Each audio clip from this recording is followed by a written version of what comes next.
Going to a Six Flags theme park can be a lot of fun. You can fly like Superman, hang out with Bugs Bunny, and wait in really long lines under the blazing hot sun. Okay, scratch that last one. But overall, it's a great time, unless it happens to be your final resting place. Then it kinda sucks. Join us for a riveting ride through two twisted tales of field trips turned deadly.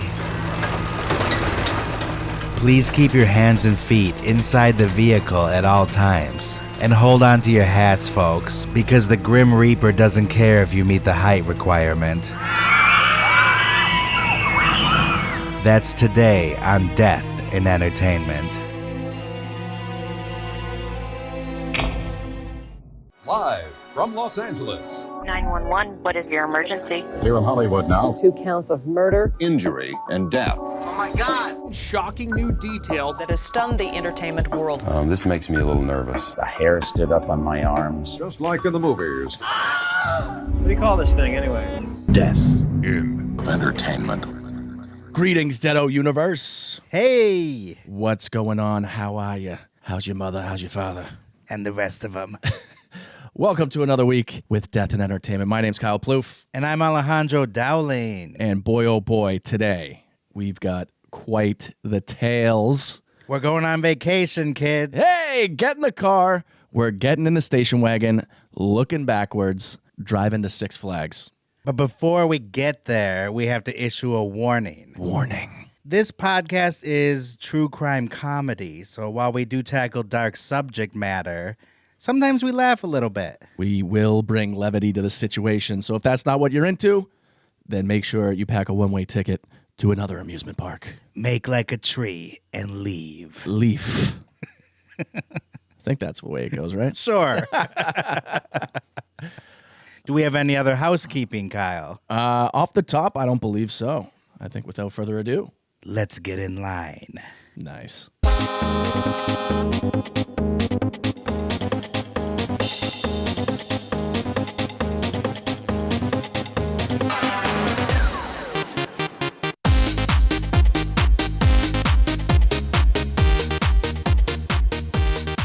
So, Kyle, Yes, are you a fan of Six Flags? I'm a huge fan of Six Flags. Because I know that you're a Disney head. Yes. You're one of those Disney adults. I'm a Disney freak. And I'm going to reserve my judgment. It's mostly about the amusement parks. It's not like, Not the amusement yeah, of a grown adult hanging out with a bunch of kids. wearing a goofy hat saying, oh gosh. Of course, you have a kid now. Yeah, exactly. So it's really okay to be a Disney adult. So it's fine. Again. Yeah. But yeah, Six Flags. So there was one where you grew up? It was a park called Riverside Park, and I used to go there every year because I had to go to doctor checkups in Springfield, Massachusetts, and we actually. Are you trying to say that you paired doctor visits with Six Flags visits? Yes. Wow. I would have to have a yearly checkup at a special doctor. I had surgery when I was born. I'm okay. Everything's fine. Club-footed, right? Yes. And the Shriners Hospital was in Springfield, Massachusetts. It was in Six Flags, actually. Yes. Next to the Tilt-A-Whirl. Yes. So I would either get to choose if I wanted to go to the Basketball Hall of Fame or Riverside Park, which then turned to Six Flags. Okay, so Six Flags took it over. Yes. Because they've done that with various locations where it didn't start out as a Six Flag thing. Yeah, I always knew it as Riverside Park. There was an article that I read that said it was Gallup's Grove before that. But as far as I know, it was always Riverside Park. I like Gallup's Grove more. Gallup's Grove. Sounds like something out of Edgar Allan Poe. Sounds like, a bunch of horses are around there. Yeah, ghost horses. Yeah. By me, we had Great America. Oh. And by me, I mean it was 2.5 hours from where I grew up in Gurnee, Illinois. Oh. Well, yeah, Springfield is about 2 hours from Boston, so Yeah. about the same, yeah. So you might be wondering about the history of Six Flags. I kind of am. Okay, well, I have a little bit of info on that. You see this picture right here? That is founder Angus Wynn. No, it's not. Yes. No. Yes. This was a created guy. Tell the audience what you're looking at. I'm looking at the guy who had a bald head, big, giant Jiminy Glick glasses on, and a suit with a red bow tie. He actually scared me because I thought he reminded me of Freddy Krueger. He does look like Jiminy Glick on Ozempic. I could see in your eyes, though, you wanted to believe me so badly that that's what the founder of Six Oh, I Flags fucking knew it! looked like. I knew it wasn't the owner. I was like, Of course not. like it's a dancing spokesman. That's clearly makeup. Jesus. You did believe the Blair Witch was real, though, so I did. it does fit with your persona. Yes. That is Mr. Six, the former mascot of Six Flags. Did you know they got rid of him? Oh. And he was used from 2004 till about 2010. He was this old man who would ride around on a party bus, travel the world, and spread the word about how much fun it is at Six Flags. And he danced to his favorite song, We Like to Party by the Venga Boys. Yes. And should we check out one of the classic commercials? Oh, why not? There once was a town that worked so hard, there was just no time for play. But that all changed on this one particular day.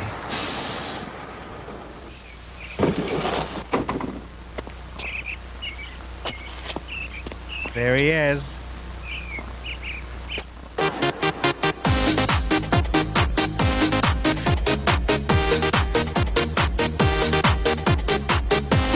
He's pretty much doing the Carlton dance. Yeah.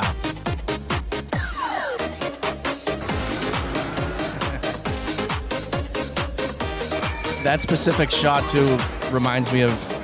There's two movies with Freddy Krueger driving a bus. And there's Wow. a time for play. I can actually see that now that Robert Englund could have played the old man. Yeah, Freddy Krueger, Nightmare on Elm Street 2. At the beginning, he's got the kid in the school bus, and they end up on in the Grand Canyon. And then in Freddy's Dead, he's hits a guy with a bus, and he's stuck to the windshield, and he's screaming, "No, no standing while the bus is in motion." That's a cool scene. Yeah, so those commercials are borderline horror movies. Yes. Maybe that's why they were so effective and memorable. I don't know what marketing department they had over there that they were like, "This is the guy." They had all the rights to the Looney Tunes. They still do. There are a number of beloved characters that they have ownership of that they could have used. And instead, they go with this creepy old guy. And it's played by this young, fit guy. Yeah, I always thought it was a girl, to be honest. I No, don't know who it was. If you Google him, let me see. Old man, Six Flags, actor. Danny Thiessen is his name. He's a choreographer. Yes. All right, there he is. What? That's the old man. Wow, that's funny. He looks like he's fresh off the Jersey Shore. Gym, tan, laundry, Six Flags. That must have been the best time of his life. I wonder if he got actual money or if he was just getting like $2,000 buyouts. Probably that. Yeah. And he had to sign an NDA for many years. So it really wasn't until relatively recently that people knew it was that guy. Wow. Because there was an air of mystery around the old man. Who is this man? It's the owner. Speaking of the owner, Yeah. that's a great segue, Kyle. There we go. It's almost like you're a professional. Whoa. The owner and founder, Angus Wynn. Angus, great name, great movie. Great burger. That's right. He opened the first Six Flags park, Six Flags Over Texas, in 1961. He imagined regional parks that were large in scope, but wanted them to be closer to where people lived, which explains why there was one near both of us growing up. That's right. And he also wanted them to be convenient and affordable, which I think they were. Yeah. I don't know about these days. Is it still affordable? They make it affordable to get into the park, but then if you want to get the fast pass or flash pass, whatever they call it, that's like $200 for the day. Yeah, because Disney, you have to take out a loan just to get a day pass these days. Oh, it's crazy, yeah. And you can get like a membership for Six Flags for like $6 a month. I did that once. I did too, and then it kept charging me, and I was like, "What the fuck is going on?" What happened to me is some people convinced me to get it in 2019. Yeah. Fall 2019. You do the math, what happened after that. Yeah. Didn't exactly use it after that. No. So the original park had 6 themed sections modeled after different cultures from around the world, including Western, French, Spanish, all that jazz. Yeah, it was the 6 countries who previously owned Texas. And I'm not going to lie, until last week, I thought Six Flags meant the number of locations around the United States. Wow, there are way more than 6. I found that out. I really thought there were 6. Yep, no, it's all the countries that owned Texas before Texas became Texas. Oh, so we have a historian here. We do. Today, there are 27 theme parks and water parks across North America. Ooh, that's with a lot of piss. the Six Flags brand. A lot of piss. Yeah, water parks. Everyone's pissing in those pools and slides. Are you joking? Ay. A lot of vomit and piss. Yeah, Vomit from the theme park. right. A lot of bodily fluids. And of course, as you mentioned, Six Flags has licensing agreements with Warner Brothers. So that's all the characters that were in Space Jam 2. Yes. And then DC Comics. Mm-hmm. So we're talking. Batman, Wonder Woman, Green Lantern. Thank you. Yeah. And if you can believe it, Six Flags has an annual revenue of about $1.5 billion. Dollars. That seems low. Does it? Annual revenue? Yeah, it seems low. Huh. Actually, like gross revenue? You're gross. I could do better. You're not. Yeah, no. Well, you are because you brought up piss. Piss and puke. Come on down to the Piss and Puke Water Park. Is there anything you want to add about Six Flags history? No, not really. My personal history is long with the Six Flags parks.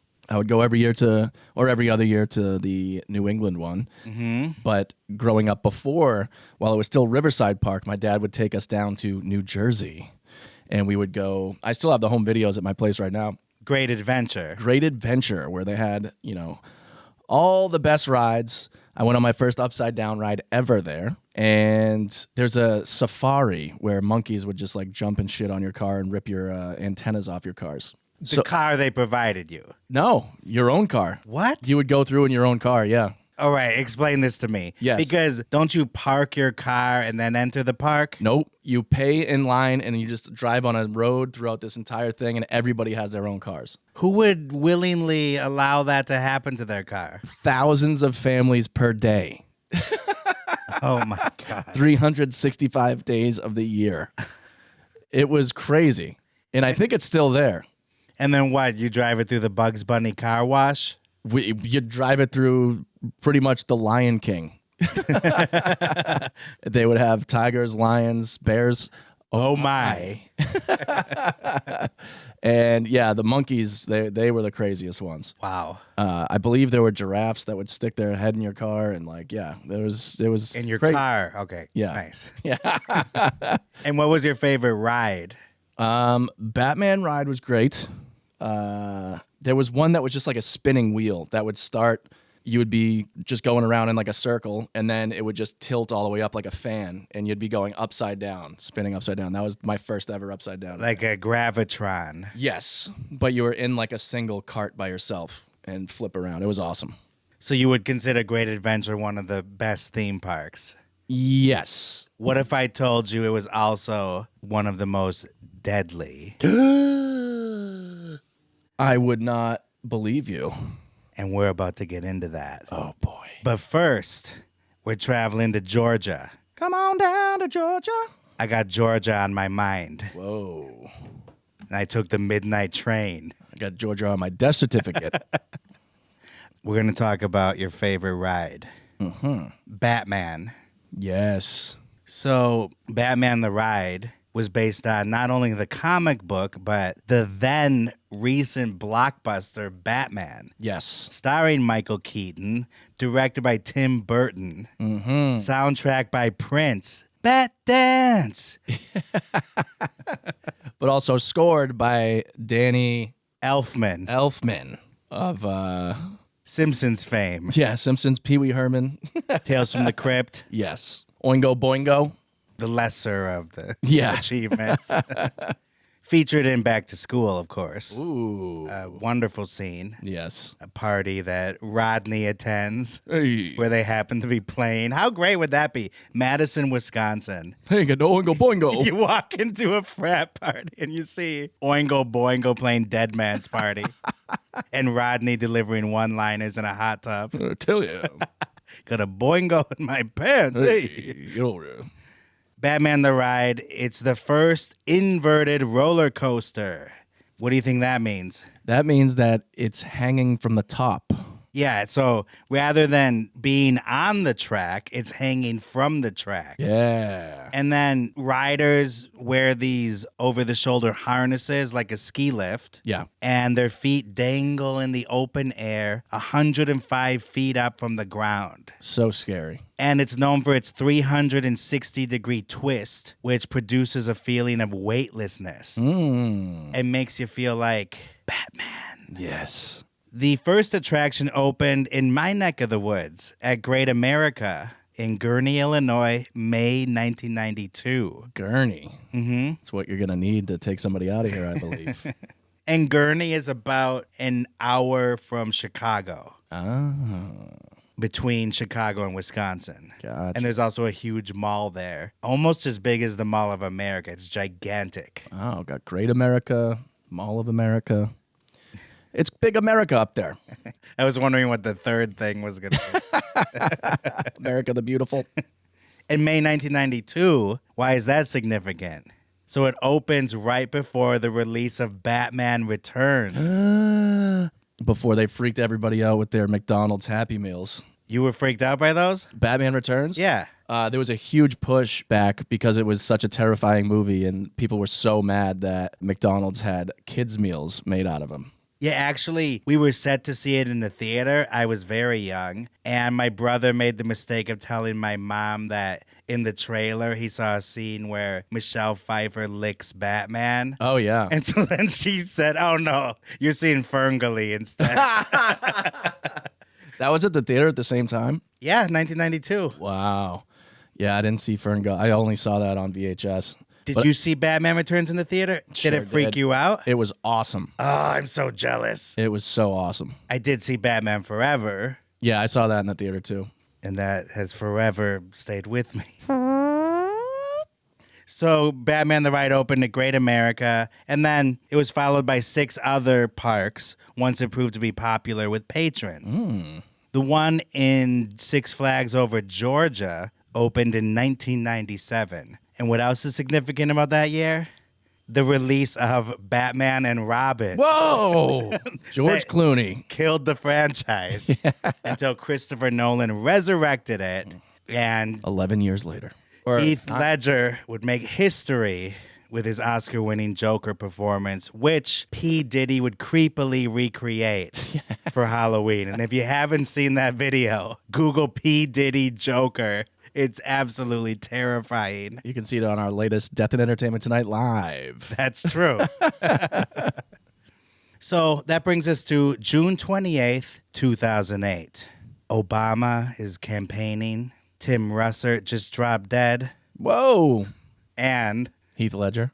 The Dark Knight Yeah. was in theaters. Are you seeing a pattern here? There's a lot going on. But also, 17-year-old Isaiah LaShawn Ferguson was attending Six Flags Over Georgia. He traveled from Springfield, South Carolina, and was visiting the park that day as part of a church group. Shortly after 2 p.m., he and a buddy scaled 2 6-foot fences and entered the restricted area beneath Batman the Ride. They went past multiple clearly visible warning signs that were labeled "Do not enter" and "Authorized personnel only." The reason why they went back there is unknown. Some witnesses claim they were trying to retrieve a lost baseball cap, That's what I've heard. which makes a lot of sense. Yeah, your hat because flies off. exactly, you're dangling there. Yeah. Others say they were trying to take a shortcut and get to the front of the line. Oh. And yet another To heaven? Ay, ay, ay. And yet another theory is that they wanted to pull a practical joke and grab one of the legs of their friends as they pass by, to scare them. Oh my God. Whatever the case, once inside, the boys stationed themselves directly below the ride's track at the point where it drops down. A moment later, the train came roaring towards Ferguson at 50 miles per hour. A rider's dangling foot struck him on the head and swiftly decapitated him. See, this is the part that I have trouble with because I've heard this story. Yeah. And decapitation, it's when your head is off your shoulders. like a guillotine cuts your head clean off, right? But there are also, you can be decapitated with your neck still attached. It's just your spine is severed. Right. So you're technically decapitated. I wonder if that's what it is, because I have a hard time believing that a 50-mile-an-hour kick is enough to kick your head off your body. It was a clean cut. Shut up. Yeah. Oh, my God. And witnesses say it bounced like a basketball. Shut up. All right, they didn't say that, but Oh, man. why would they lie, Kyle? This is what happened. I know, but it could be internal decapitation. So you're not buying it. That his head flew Yes. like a Steve Gostowski Super Bowl field goal kick. Let me put it to you like this. Sometimes physics can be mysterious, all right? You hit something at just the right angle, at just the right speed, Yeah. The rider's foot apparently got shattered. That's not what I heard. Oh, that's what I've heard before. That's not what I heard. I heard that the rider was completely uninjured, which makes it even crazier, actually, that you could decapitate somebody and be like, oh, what was that? Is that someone's head that just went flying? Oh, man. I think I got stung by a bee. Yeah. Decapitated. Let's see. And his buddy who witnessed the gruesome accident, other than the mental trauma, was also left uninjured. Could you imagine witnessing your friend's death like that? Just witnessing your friend's death alone. That never leaves you, that image. Yeah. But then imagine seeing his head get popped off. Oh, you find that funny? It's fucking terrifying. Okay. That's why you don't want it to be true. Oh, my God. Yeah. I thought the person's foot got shattered, but Nope. That is crazy. Nope. Wow. And then imagine that person. That poor park attendee who was having a good time Yeah. and then realizes that, no, that was not a gust of wind down there. Yeah. His head his head splashes into his margarita. You- Jesus. There's Oh some my- brain matter on his funnel cake. God. Yeah. Oh, well, what's this? Little strawberry? Nope. What would have been worse, though, is if the head got stuck on his foot Yeah. and the ride kept going. It's his mouth. Oh, And then they have to pry it off at the end, and there's like a cork sound effect when they do. This is horrific. horrible. Yeah, I mean, Jeez. what can you say? What's wrong with us? It's too gruesome to contemplate, right? Mm-hmm. This is how we deal with it. Yeah. That's why you wanted it to be untrue. Yeah. Although you did want the person's foot to be shattered, so Well, you go both ways here. An off-duty police officer witnessed the whole thing and went and got help. Park security and emergency personnel arrived quickly, and the medical examiner confirmed that the victim was killed on impact. It's a pretty smart medical examiner. Yeah. I could have done that. You see the head on the ground? Yeah, I'm pretty sure he died instantly. Yeah. There's people on Reddit that are saying they were there and the person's leg was shattered. What? Yeah. News reports said that person was uninjured. Yeah, that says all the articles say no one else was injured, but how could a person's leg not be injured if it hit another person's head hard enough to decapitate them? Physics, my dear man.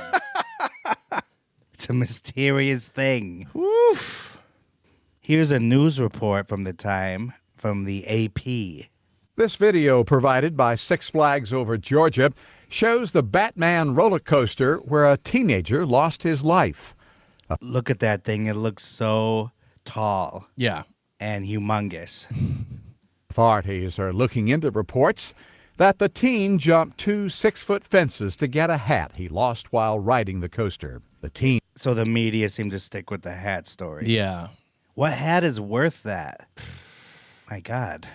Unless it's a Packers hat, do not enter the restricted area. Good God. While the coaster was in operation, it was going full speed. The 17-year-old was decapitated.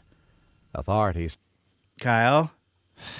I gotta know if it's internal or external. They didn't say, oh, part of the head came off or the neck was still slightly attached. They said decapitated. Say the teen was in a restricted off-limits area. The ride was... Yeah, I hope so. Yeah. I hope it wasn't just walking next to In Bugs line. Bunny. Yeah. Eating cotton candy. And then whoo, suddenly there's just the cotton candy midair for a second. And then it drops. shut down after the accident, but is expected to reopen on Monday. The teen and his parents were at the park with a church group from South Carolina. The parents were there. Oh, Yeah.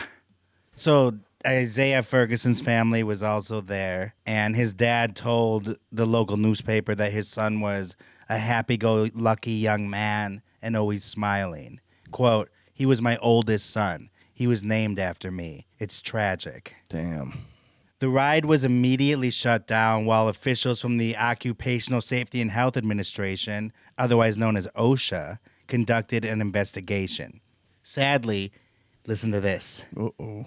This was not the first time somebody was killed by Batman the Ride at Six Flags Over Georgia. Ooh. In 2002, groundskeeper Samuel Milton Guyton, 58 years old, was standing in a restricted area when he was struck by the leg of a teenage girl who was riding in the front seat. Guyton then had a heart attack and was pronounced dead at the local hospital. Damn. So he was not decapitated. According to park officials, the employee had no reason to be in that area. So their hands are clean. Yeah. Like, we don't know why he was there. Batman the Ride reopened shortly after both accidents occurred, and it's still in operation to this day. And there's no on-site memorial for either victim. I mean, why would there be a memorial?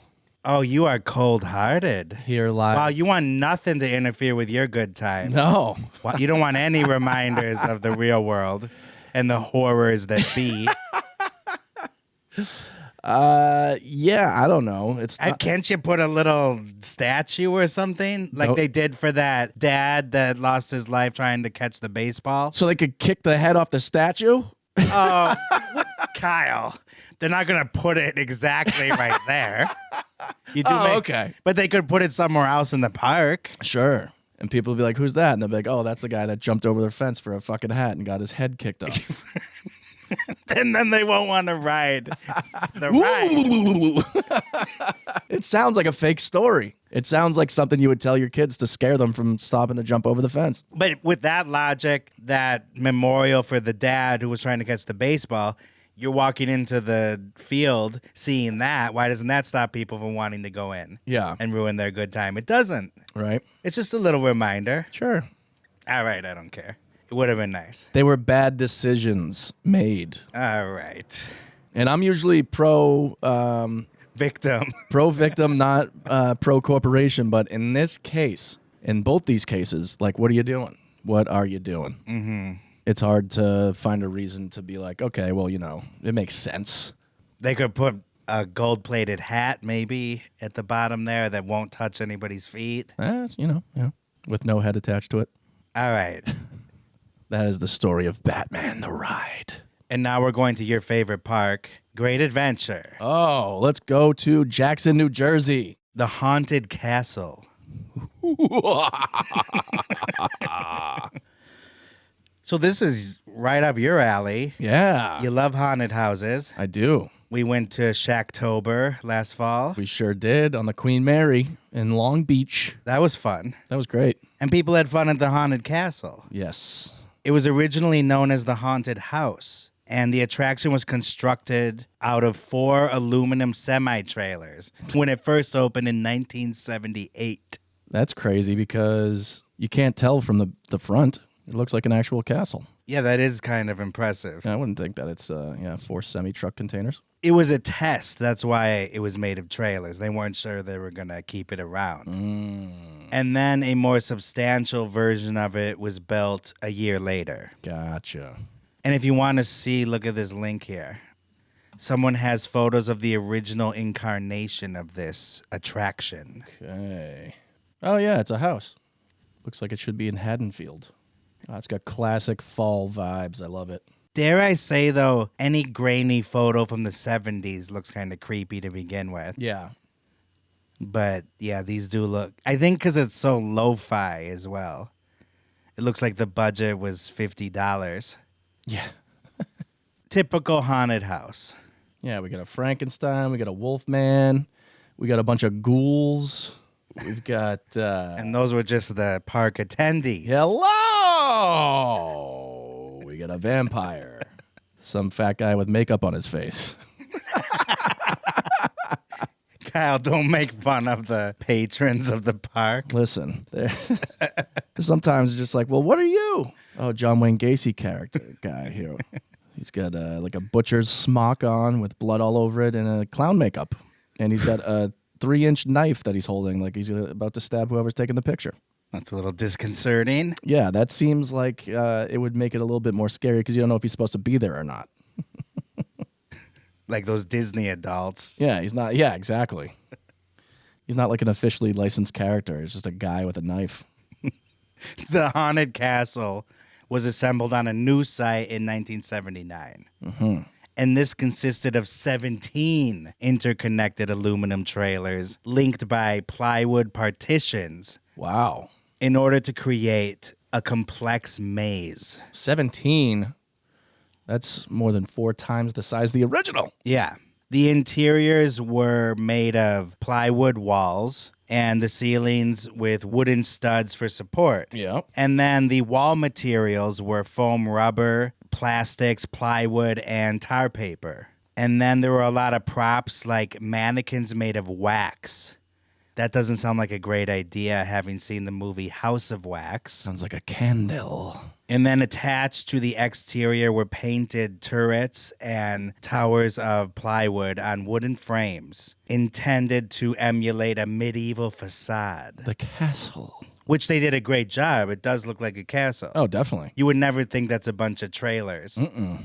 And so at first they were going to make this attraction seasonal in the fall months, particularly in October. Yes. But then it was so popular that it became a permanent attraction. That's got to be a good feeling. Put that together and then people don't stop. They're like, don't put this away. We need it. Yeah, they're like, you're in the big leagues now, kid. Yeah, that feels very good. And so as for the attraction itself, it's considered a walk-through dark ride, and you go through narrow corridors that were filled with such things as skulls, cobwebs, and those freaky wax mannequins. Freaky. And then for extra jump scares, there were various actors playing monsters like Dracula and the Wolfman. And Clown Butcher. And Clown Butcher. We saw these characters in the original version in 1978. Yeah, Tiny Knife Clown Butcher. Hey, if it works... It works. The atmosphere was complete with strobe lights and eerie sound effects.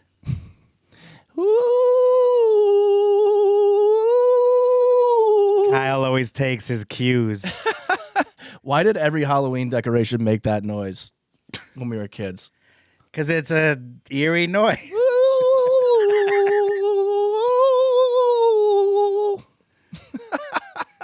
And why does every witch have to laugh like this? That's a great witch. Sounded more like a hyena. Sounded like Fran Drescher. Mr. Sheffield. Yeah, suddenly it's Dracula, Wolfman, and Fran Drescher. Now we're going to get into the station wagon, and we're going to drive to May 11th, 1984. Ooh.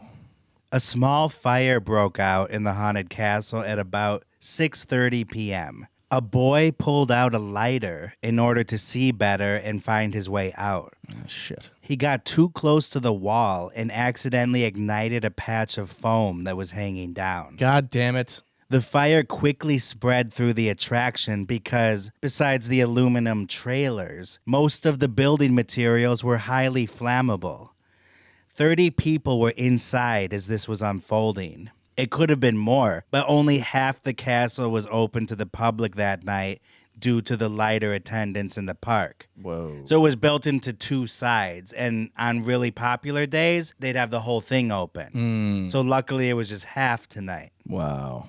Exiting the structure was no easy feat because it was designed to be confusing. The layout was designed to disorient you on purpose. Which normally is so fun. Except when there's a fire. Yeah. And then throw in smoke and intense heat. So escape becomes much more difficult. Yeah, because they're in aluminum containers, so they're just more cooking. Yeah. One man who miraculously escaped said he had bumped into walls and tripped on himself as he desperately searched for a way out. Others recalled having a delayed reaction because they thought the fire was part of the special effects at first glance. Doesn't this remind you a little bit of the station nightclub? Oh, big time, because it's the foam again that originally ignited. And it just goes so fast. Everything is just like timber. And there's that famous photo of the guy smoking a cigarette while the stage is burning behind him. Yeah. And he looks completely relaxed. Yep. You don't think that it's an actual emergency ever. Yeah. If you're in an enclosed, flammable structure, everything happens much faster. Jesus. Firefighters arrived on the scene within minutes. At its peak, huge flames rose 100 feet into the air. Once the blaze was extinguished about 70 minutes later, the affected side of the attraction was all ash and rubble. At that point, officials mistakenly believed that everybody had escaped in time. But as they combed through the wreckage, they made the horrific discovery of 8 bodies. They were later identified as young people from the same group of friends. Shit. Who were there on a class trip. 4 of those killed, Jose Carrion, Eric Rodriguez, Lenny Ruiz, and Samuel Valentin, were seniors of Franklin K. Lane High School. Christopher Harrison, who was also with them, had already graduated. The boys entered the castle with some other students they had befriended at the park earlier that evening. Joseph Beiruti, Nicola Calazza, Tina Genovese, and Suzette Elliott. Elliot and Genovese had actually won a trip to the theme park by collecting the most Campbell's soup can labels at their school. God. As part of a contest. And of that group, only Elliot escaped with her life. A park employee arrived and carried her to safety. The others were stuck at the end of the hallway with their faces pressed against an air conditioning vent that they had tried to pull up. Ugh. They were found in front of a chained locked door, which was not an exit, but a closet door. God damn it. Again, that's like the station nightclub, where people saw these glass windows thinking you could break it and exit, but then they were made of plexiglass. Right. So then it's certain death once you figure that out. And then here's some footage of the aftermath.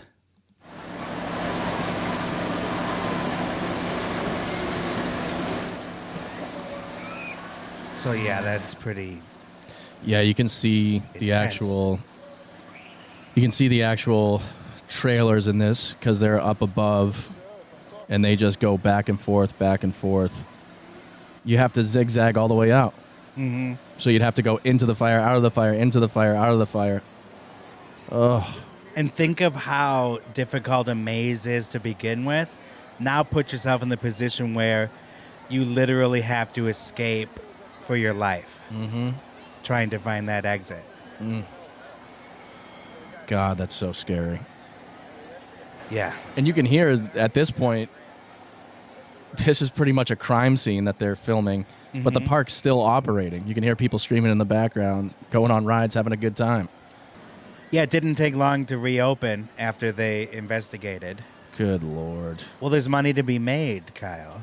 Says Vince McMahon. What's the comparison? When Owen Hart died. The show must go on. Right. What a scumbag. That's so brutal. Yeah, it really is. And it's crazy, too. You're saying that flames went up 100 feet in the air. That's as high as the Batman ride. Yeah. I can't even imagine that. On September 14th, 1984, a grand jury in New Jersey indicted Six Flags Great Adventure and its parent company, Six Flags, on a charge of aggravated manslaughter for, quote, recklessly causing the deaths under circumstances manifesting extreme indifference to human life. Wow. A 13-year-old boy named Joey Erica testified that he saw who set the fire. Another boy who he did not know. But that boy was never identified. And that's how they found out what caused the fire. I wonder if it was him. That's what I thought, actually. If he had a guilty conscience and he's like, I saw who did it. I don't know who he is, though. I never saw him again. That is a little convenient. And that reminds me of the Coconut Grove. Yeah, Boston, Massachusetts. Wasn't it a flick of the cigarette? I believe so, yeah. Or it was a piece of paper in the garbage. Something like that, but it was set up where it wasn't easily escapable. Right. It was rooms going into rooms and no direct path out. And in both cases, investigators said that it wasn't the person's fault. So it wasn't the little boy with the lighter's fault or the busboy in the Coconut Grove. Because there were larger problems that led to that. It shouldn't have been that flammable. Right. I see here actually it was a match that caused the Coconut Grove fire. So same idea. Yeah. So investigators blamed park management and the state inspection agencies. The proper safety standards were not in place. There were no smoke alarms, nor was there a sprinkler system. Yeah, that's what I'm thinking. Like, if you're building a structure, the state has to be involved. How can you advertise that you've built a new ride and, you know, permits aren't pulled or inspectors aren't going there to check it out? Because as a contractor, hopefully a former contractor soon, you have to pull permits for everything. And it has to be inspected as you go. Like if you put walls up in a house, they have to make sure before you even cover them and paint them that there's the proper amount of studs exactly where they're supposed to be, the proper amount of screws going into the drywall. There has to be a certain number and they're supposed to be placed exactly a certain amount apart. Never mind, we're talking about sprinkler systems here. I don't know if it was on the honor system or if they didn't actually need to go and inspect things back in the 80s. I don't know. I'd be surprised if they weren't supposed to. Well, listen to this. Remember how I told you that it was a popular attraction that became permanent? Yeah. Well, they had still considered it a temporary structure, so it didn't have the same building codes. Even though it was actually 5 years old at the time, so that's not very temporary. No. That's a major loophole. So they overlooked that completely. Wow. Also, exit signs were missing bulbs and they were hard to see. Workers had actually complained about guests using matches and lighters in the past, but nothing was done. One employee even filled out a form to report safety violations and wrote, "Forget it, too numerous to mention." Whoa, okay. Wow. Yeah. That's bad. That is very bad. I mean, you have a number of people complaining about matches and lighters saying something bad's gonna happen. And they did nothing. That's crazy. And one guy that just is overwhelmed by the amount of safety violations that's there. Woof. Great adventure. It is a great adventure to get out of there. More like terrifying adventure. In court, the park was cleared of any wrongdoing. The verdict was in. Wow. And jurors instead blamed the Jackson Township officials. Well, I mean, that's true too. Interviewed after the trial, the jury foreman blamed the officials for repeatedly allowing the castle to exploit flaws in the fire code. Wow. There were 8 civil suits, 7 of which were settled out of court for $2.5 million per case. Damn. The remaining suit went to trial. And in the end, they were awarded much less than the others, unfortunately. Ouch. but better safety guidelines were implemented as a result of the tragedy, including the aforementioned fire alarms, and they made exits easier to find. I mean, this seems like very obvious stuff. Wait, so they rebuilt No. the attraction? Oh, No, okay. just for in everything general. else. Okay.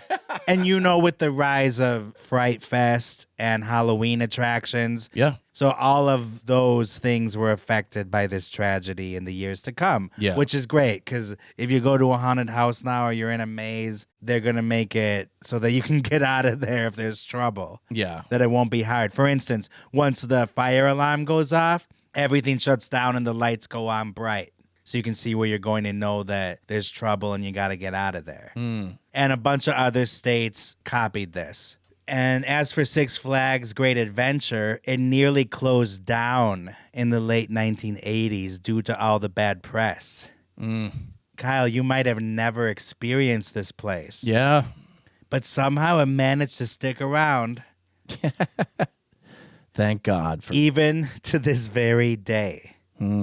What remained of the haunted castle was removed, and currently a ride called Cyborg Spin sits in its place. Cyborg Spin, which is the crotch eraser. Did you ride that? Oh, yeah. Tell me this. You rode that, and you didn't realize that you were sitting on top of the souls of dead teenagers? Yeah, as my future kids were being crushed, Oh, yeah. kids of the past were also disappearing. You didn't even honor them? I had no idea.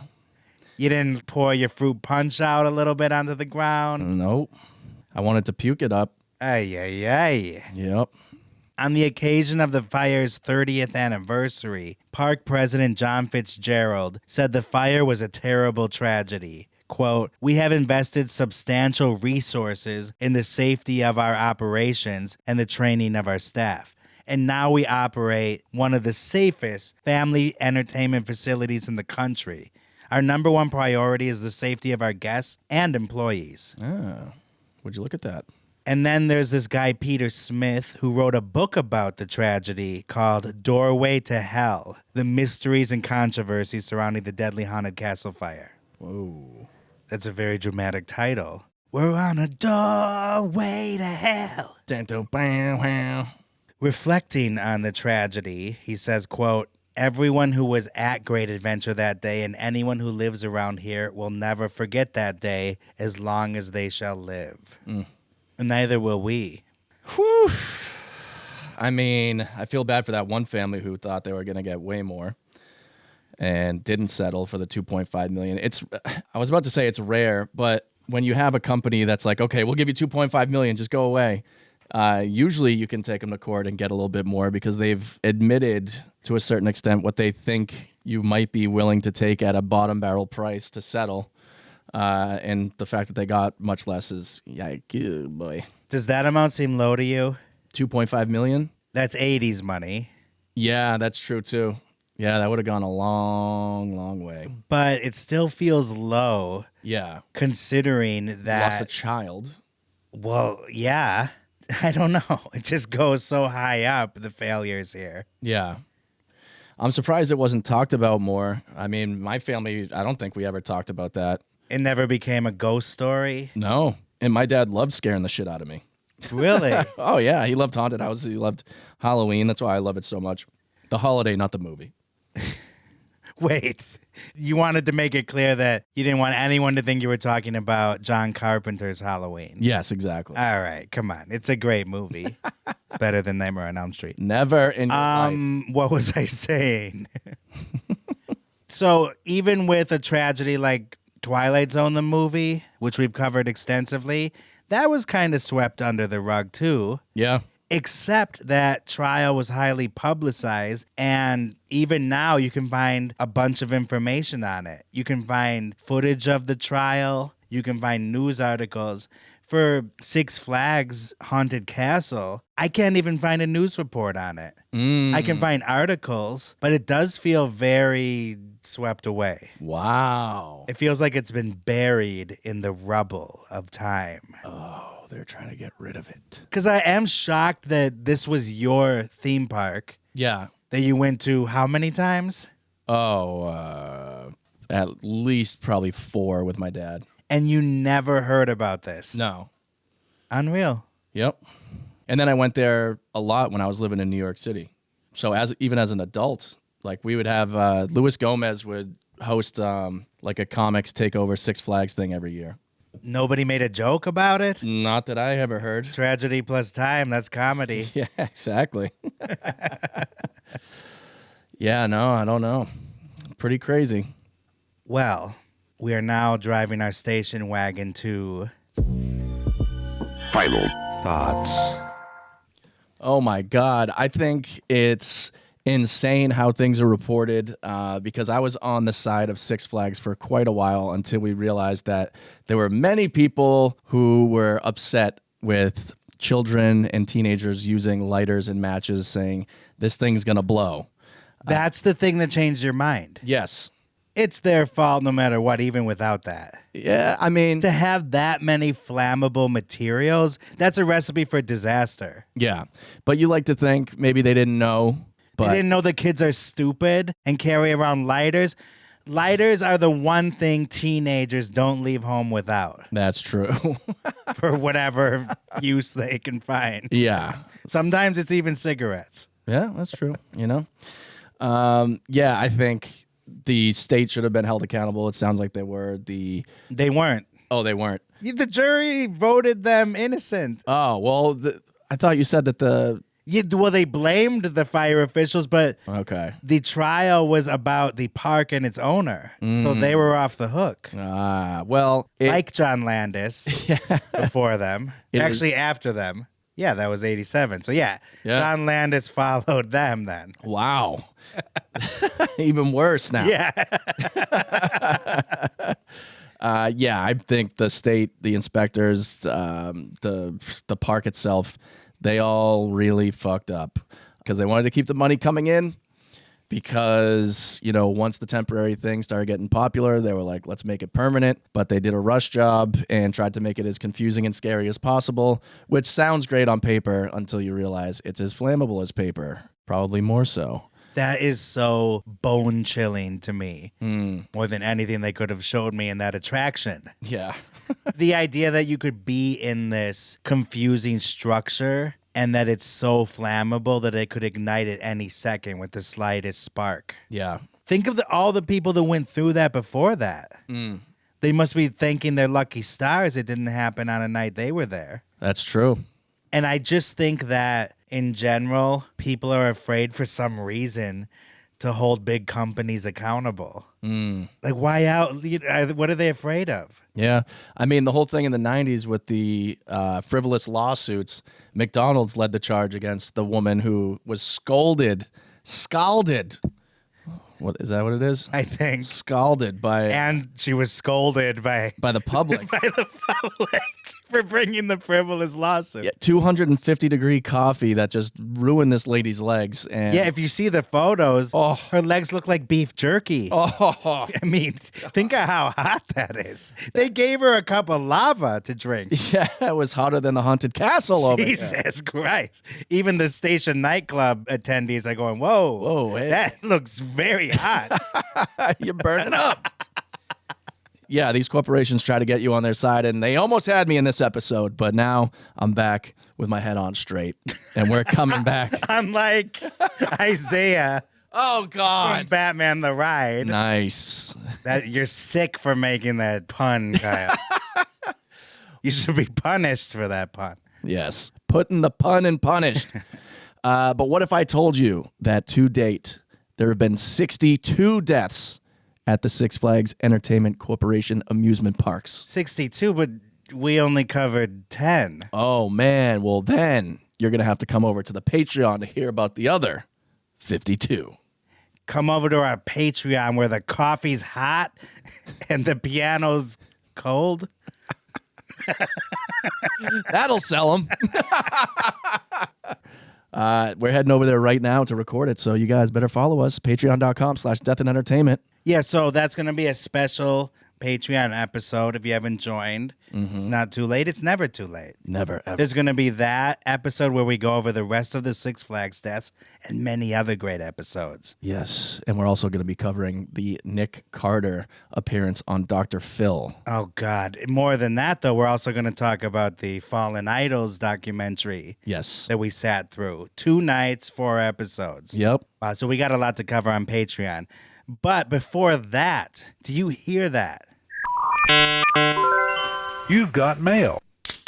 Pop top, we got a mailbag. Kyle, what do we got here today? Oh, our friend Angel on YouTube just commented on one of our videos saying, "You guys are awesome. I recently discovered y'all on Spotify with the Creepy Lost Media episode. It was really entertaining. You guys have good chemistry, and I dig how detailed y'all are with the themes. I look forward to more similar episodes. Also, I don't know if y'all take suggestions, but I would love to see a future episode on Selena. If you haven't done it or thought about it yet, keep doing what you're doing, boys." Oh, we've thought about it, Angel, and it is coming in 2024. Yes, it is a must-do episode, and it's long overdue. So Yeah. You will be getting your wish soon, my friend. Thank you so much for the kind words. Yeah, and then we got the walking tour coming very soon. I know we've mentioned that before. Yep. We are actually getting nearer to its start. Inception. Yes. So I think that covers everything. Make sure, like we said, go to patreon.com/Death and Entertainment. Check out all our new episodes that are coming, and go to Instagram at Death and Entertainment, YouTube at Death and Entertainment, Spotify, iTunes, wherever you get your podcasts, Death in Entertainment. And until next week, don't go dying on us. Bye. You have just heard A true Hollywood murder mystery. I have never seen anything like this before.